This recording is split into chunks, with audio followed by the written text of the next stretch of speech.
New ideas require many reiterations and restatements before they become part of the generally accepted currency of thought. The idea that I've been trying to get over since I started back in 1938 is still new. It comes as a shock to anyone who hears it. And even after you've heard it for years and years and think you're living by it, I've discovered that one is not really living by it. It has not yet become a part of their thinking. And it is that imagining creates reality. I say this because I identify imagining with God in action. To me, man is all imagination, and God is man, and exists in us and we in him. The eternal body of man is the imagination, and that is God himself. If by God I mean the creator of the universe, the maker and the master of the whole vast universe, and I identify that creator with the human imagination, then man should be more careful as to what he is imagining. So I can give lip service to the statement, imagining creates reality. And yet if I'm observant in the course of a day, if I observe what I'm imagining, I would find unnumbered moments in my life, in 124 hours or other, the waking 18, where I am imagining things I do not wish to experience. If I really believed that imagining creates reality, I would be more careful, more concerned about what I'm imagining. So I will give it lip service and say imagining creates reality and go blindly on imagining anything other than what I want to create, beginning with the morning paper and reacting to things that you do not know, whether they be true. They could be planted by some press agent, planted by some lobbyist. You do not know. And here we react as we read, and then we go through the life in just 24 hours and find that most of the 24 hours we spend imagining what we do not wish to experience.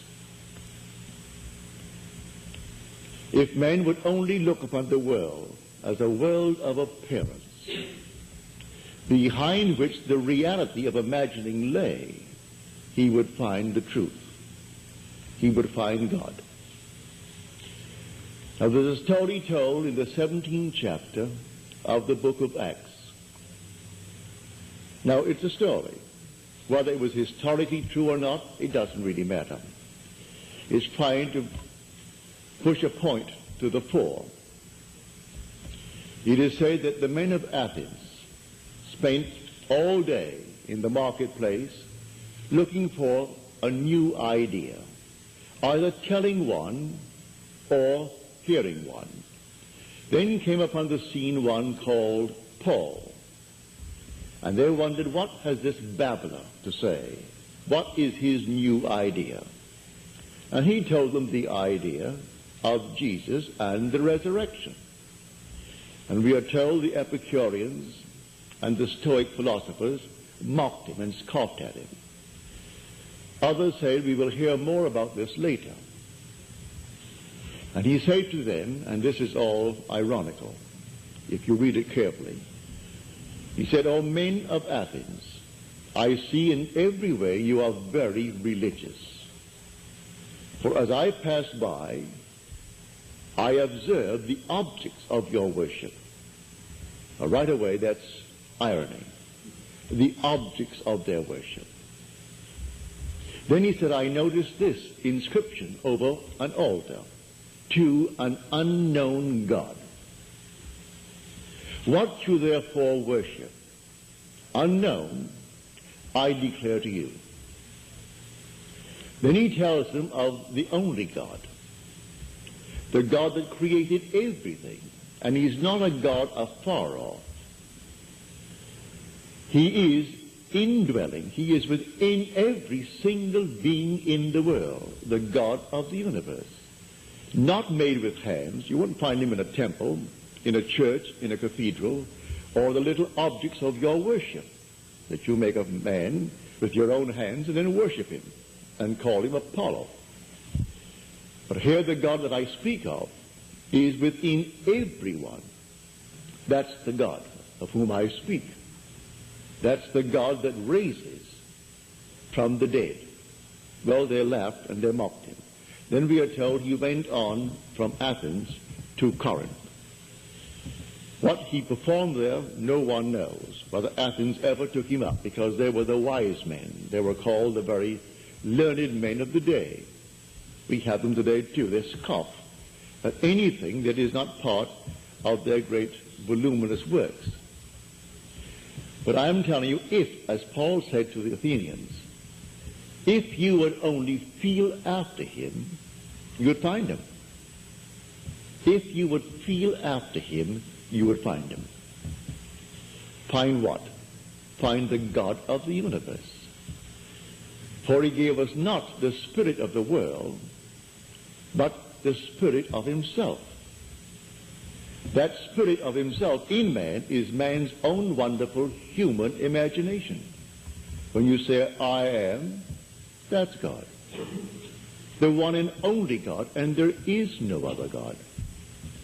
Therefore, he is in every man, every woman, every child born of woman. It is the God in that being that allows that being to breathe, to live, to experience what we call life in this world. That is the immortal you. So the eternal body of man is the imagination, and that is God himself, the one we speak of in the New Testament as Jesus. That is God. Well, where is he? Something on the outside? No. He is in you. When you say, I am, that's Jesus. Now, the world is taught differently. Therefore, it comes as a shock when they hear it. They don't want to hear it. They will listen if they could simply improve their life in this world, get more money, do things that they want to do, and still hold on to this little object on the outside. So he spoke, I observe the objects of your worship. Well, man does that with what they call Jesus. They take their human hands, they make a mold of something, they call it Jesus, put it on a piece of wood, or put it on something else, stick it on the wall, and then cross themselves for good luck. There is the object of their worship, something they made themselves. The maker is greater than the thing made. No matter how wonderful it's made, certainly the artist is greater than his work. And so we make all these things and put it on the outside and then bow before it and worship. I tell you, your own wonderful human imagination is God. That's God. Now, if I would only observe this and keep it in mind, I should be able to put Paul to the test.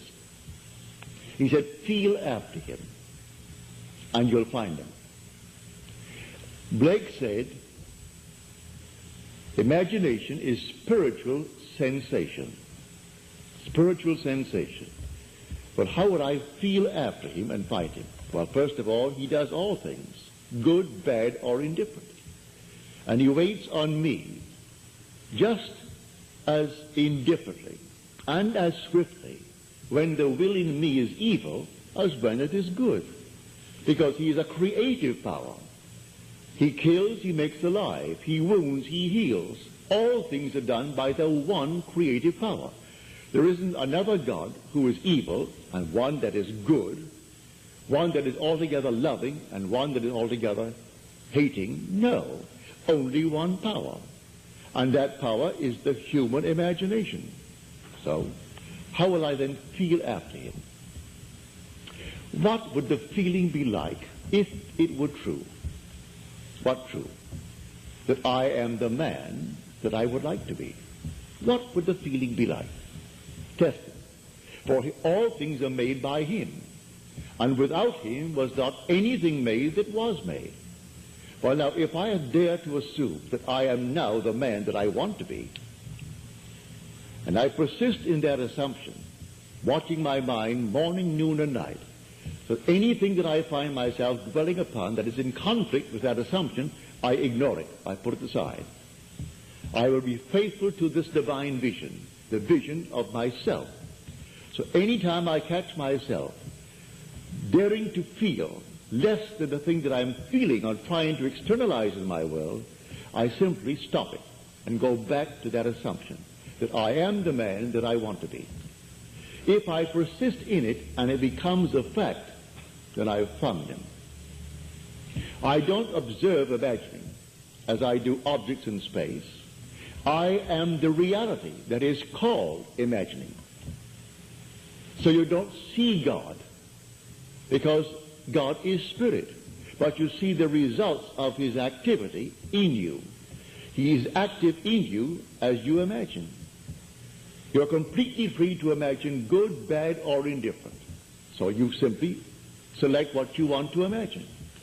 Would you like to be, and you name it. Well, you say, but I don't have the background for it. I do not have any of the qualifications for it. It doesn't really matter.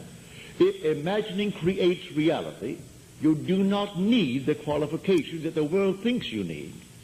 All you need do is simply to boldly assume that you are the man, the woman that you would like to be. And if it proves itself in performance, then you found him. So Paul said to the Athenians, feel after him and you'll find him.